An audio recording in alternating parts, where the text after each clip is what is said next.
Hello, welcome back to Meditating the Word. My name is Cherie. I'm your host and fellow traveler on this journey through the Bible in a year.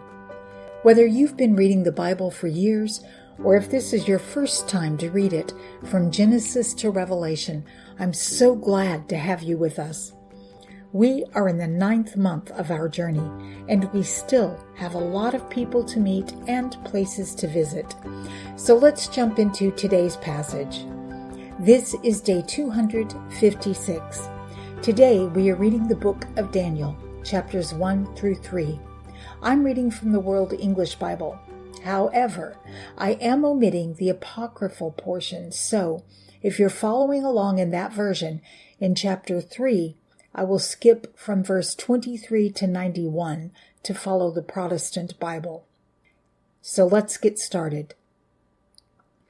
The book of Daniel, chapters 1 through 3. In the 3rd year of the reign of Jehoiakim, king of Judah, Nebuchadnezzar, king of Babylon, came to Jerusalem and besieged it. The Lord gave Jehoiakim, king of Judah, into his hand, with part of the vessels of the house of God, and he carried them into the land of Shinar, to the house of his God. He brought the vessels into the treasure house of his God. The king spoke to Ashpenaz, the master of his eunuchs, that he should bring in some of the children of Israel, even of the royal offspring, and of the nobles, youths in whom there was no defect, but well-favored and skillful in all wisdom, and endowed with knowledge and understanding science, and who had the ability to serve in the king's palace, and that he should teach them the learning and the language of the Chaldeans.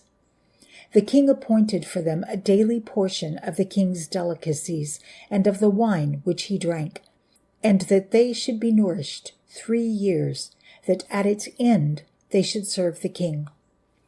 Now among these were the children of Judah, Daniel, Hananiah, Mishael, and Azariah. The prince of the eunuchs gave names to them. To Daniel he gave the name Belteshazzar, to Hananiah Shadrach, to Mishael Meshach, and to Azariah Abednego. But Daniel proposed in his heart that he would not defile himself with the king's delicacies, nor with the wine which he drank. Therefore he requested of the prince of the eunuchs that he might not defile himself. Now God made Daniel find kindness and compassion in the sight of the prince of the eunuchs. The prince of the eunuchs said to Daniel, I fear my lord the king, who has appointed your food and your drink. For why should he see your faces worse looking than the youths who are of your own age? Then you would endanger my head with the king. Then Daniel said to the steward, whom the prince of the eunuchs had appointed over Daniel, Hananiah, Mishael, and Azariah, Test your servants, I beg you, 10 days, and let them give us vegetables to eat and water to drink. Then let our faces be examined before you, and the face of the youths who eat of the king's delicacies, and, as you see, deal with your servants.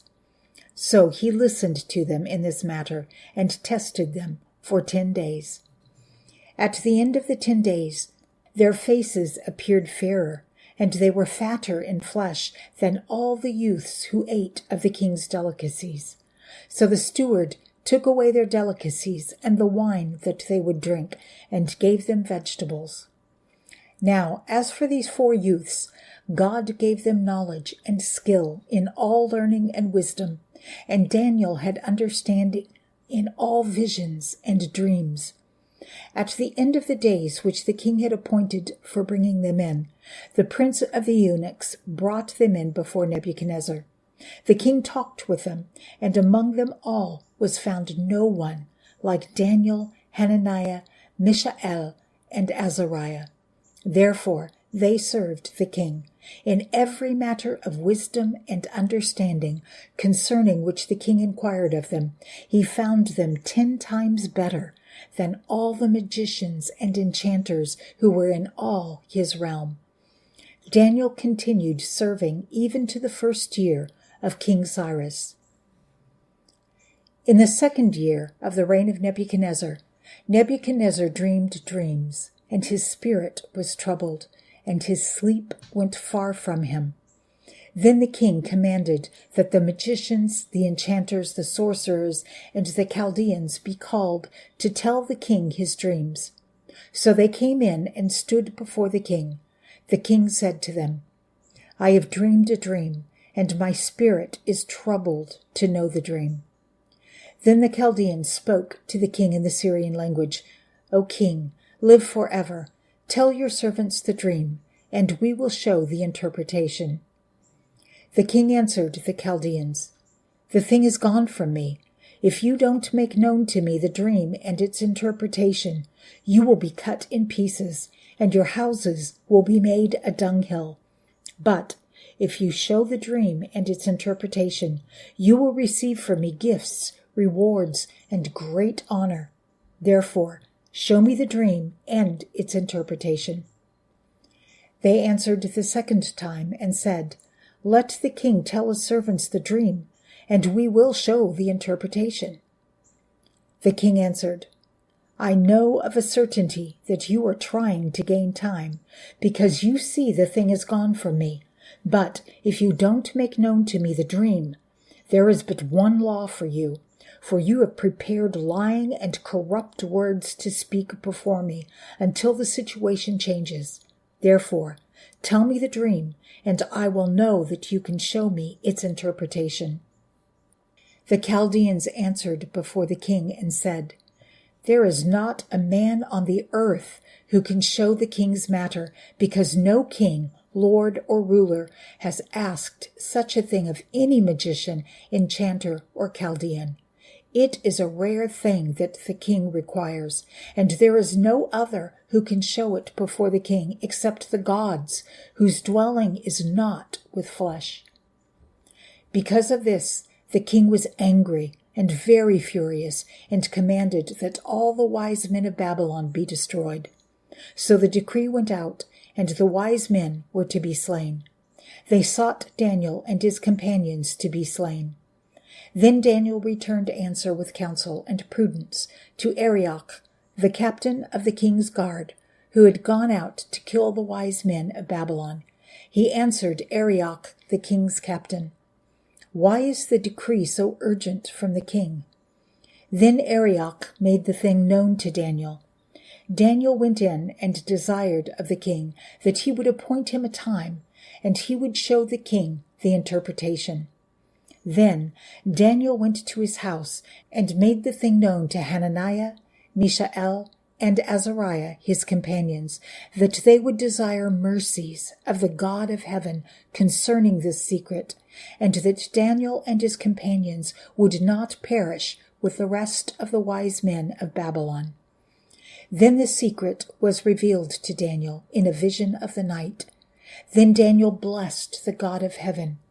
Daniel answered, "Blessed be the name of God forever and ever, for wisdom and might are his. He changes the times and the seasons. He removes kings and sets up kings. He gives wisdom to the wise and knowledge to those who have understanding. He reveals the deep and secret things.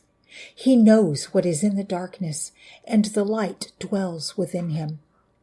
I thank you and praise you, O God of my fathers, who have given me wisdom and might, and have now made known to me what we desired of you, for you have made known to us the king's matter." Therefore Daniel went in to Arioch, whom the king had appointed to destroy the wise men of Babylon. He went in and said this to him, "Don't destroy the wise men of Babylon. Bring me in before the king, and I will show to the king the interpretation." Then Arioch brought in Daniel before the king in haste, and said this to him, "I have found a man of the children of the captivity of Judah, who will make known to the king the interpretation." The king answered Daniel, whose name was Belteshazzar, "Are you able to make known to me the dream which I have seen and its interpretation?" Daniel answered before the king and said, "The secret which the king has demanded can't be shown to the king by wise men, enchanters, magicians, or soothsayers, but there is a God in heaven who reveals secrets, and he has made known to King Nebuchadnezzar what will be in the latter days. Your dream, the visions of your head on your bed are these.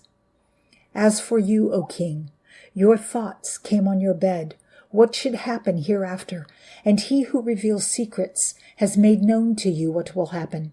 But as for me, this secret is not revealed to me for any wisdom that I have more than any living, but to the intent that the interpretation may be made known to the king, and that you may know the thoughts of your heart. You, O king, saw, and behold, a great image. This image, which was mighty, and whose brightness was excellent, stood before you, and its appearance was terrifying.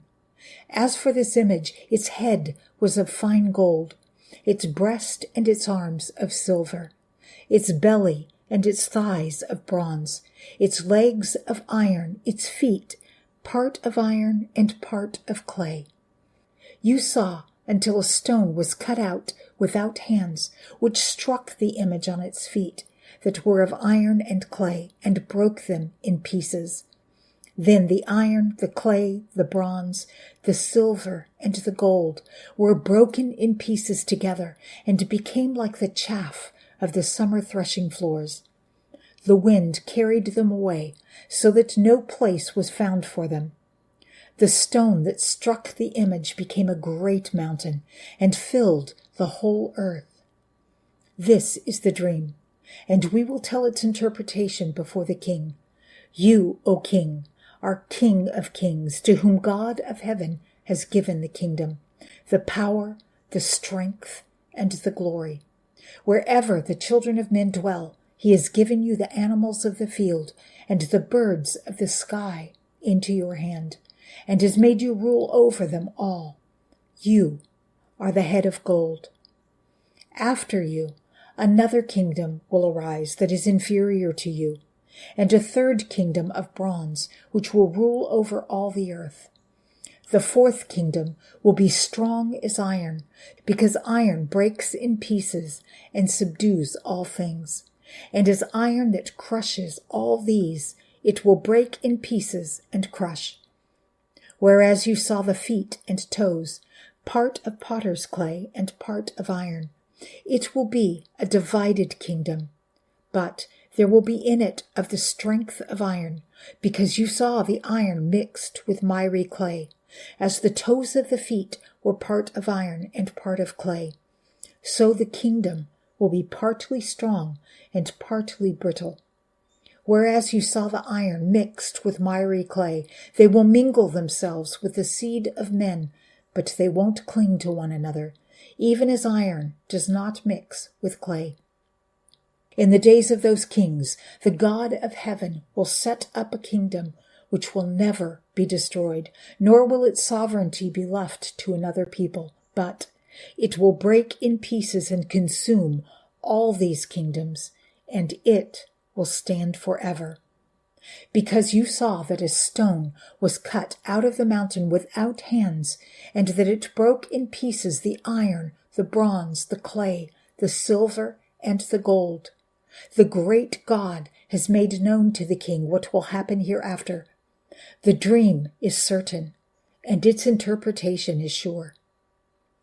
Then King Nebuchadnezzar fell on his face and worshipped Daniel, and commanded that they should offer an offering and sweet odors to him. The king answered to Daniel and said, "Of a truth, your God is the God of gods and the Lord of kings and a revealer of secrets, since you have been able to reveal this secret."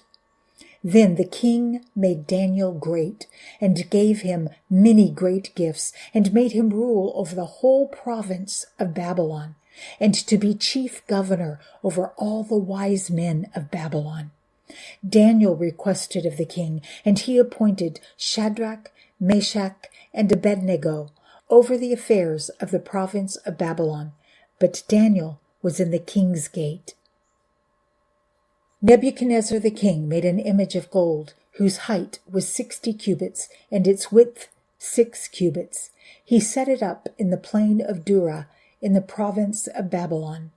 Then Nebuchadnezzar the king sent to gather together the local governors, the deputies, and the governors, the judges, the treasurers, and the counselors, the sheriffs, and all of the rulers of the provinces to come up to the dedication of the image which Nebuchadnezzar the king had set up.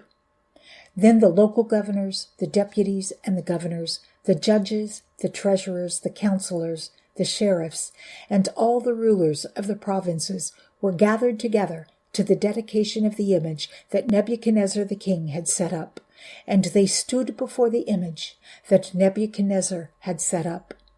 Then the herald cried aloud, "To you it is commanded, peoples, nations, and languages, that whenever you hear the sound of the horn, flute, zither, lyre, harp, pipe, and all kinds of music, you fall down and worship the golden image that Nebuchadnezzar the king has set up. Whoever doesn't fall down and worship shall be cast into the middle of a burning fiery furnace the same hour." Therefore, at that time, when all the peoples heard the sound of the horn, flute, zither, lyre, harp, pipe, and all kinds of music, all the peoples, the nations, and the languages fell down and worshipped the golden image that Nebuchadnezzar the king had set up. Therefore, at that time, certain Chaldeans came near and brought accusation against the Jews. They answered Nebuchadnezzar the king, "O king, live forever. You, O king, have made a decree that every man who hears the sound of the horn, flute, zither, lyre, harp, pipe, and all kinds of music shall fall down and worship the golden image. And whoever doesn't fall down and worship shall be cast into the middle of a burning fiery furnace. There are certain Jews whom you have appointed over the affairs of the province of Babylon, Shadrach, Meshach, and Abednego. These men, O king, have not respected you. They don't serve your gods and don't worship the golden image which you have set up." Then Nebuchadnezzar, in rage and fury, commanded that Shadrach, Meshach, and Abednego be brought. Then these men were brought before the king. Nebuchadnezzar answered them, "Is it on purpose, Shadrach, Meshach, and Abednego, that you don't serve my God, nor worship the golden image which I have set up?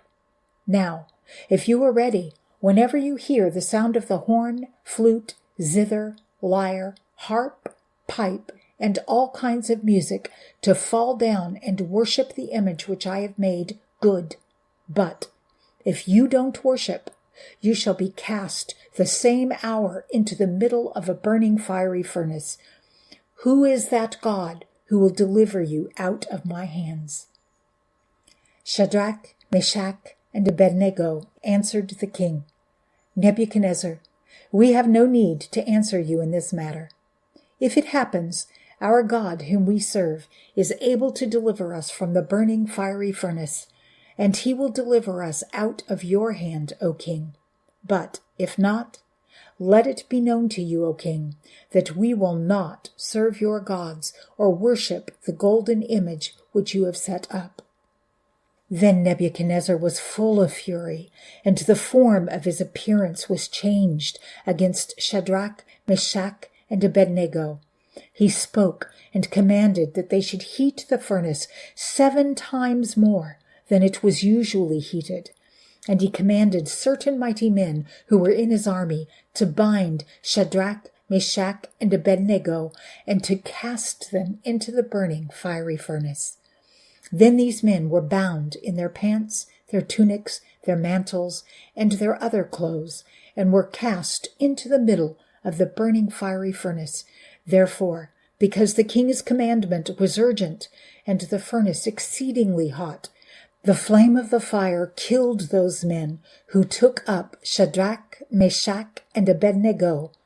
These 3 men Shadrach, Meshach, and Abednego fell down bound into the middle of the burning fiery furnace. Then Nebuchadnezzar the king was astonished and rose up in haste. He spoke and said to his counselors, "Didn't we cast 3 men bound into the middle of the fire?" They answered the king, "True, O king." He answered, "Look, I see 4 men loose, walking in the middle of the fire, and they are unharmed. The appearance of the 4th is like a son of the gods." Then Nebuchadnezzar came near to the mouth of the burning fiery furnace.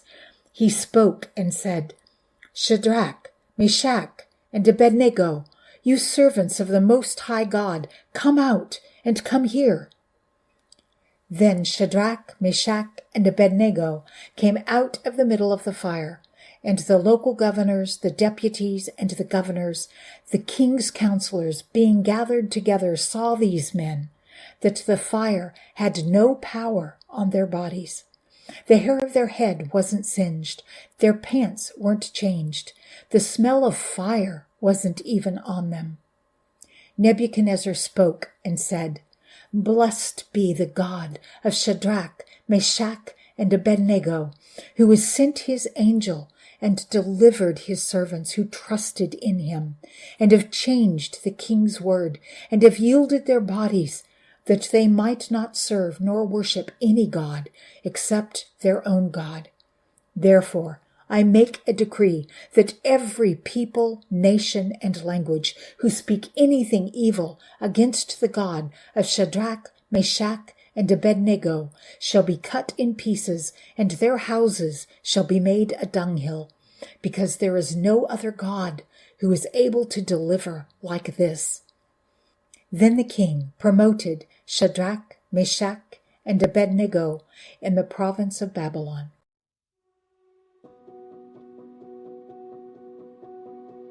Father God, you are the wonder-working God, and there is no other God and no other thing that can deliver like you can. Thank you for the book of Daniel. We are thrilled when we read his account. Daniel and his companions fasted and prayed, and you showed them secrets they could not possibly have seen without your divine intervention. You took a slave and gave him so much favor with men that he was promoted from slave to ruler over a kingdom. And you have redeemed us from slavery to sin to ruling and reigning with Christ Jesus. Thank you for showering us with your favor, Father. Amen. Well, there we have it. Another chapter in our journey through the Bible. It isn't always easy to understand, but remember, it isn't a race, and each word we read is a seed planted in our hearts. Thank you for being part of this journey. Join us tomorrow and every day as we continue our journey through the pages of the Bible. This is Cherie signing off for the day. Remember, you are in my prayers. I can't wait to see you tomorrow. Until next time, be blessed and be a blessing.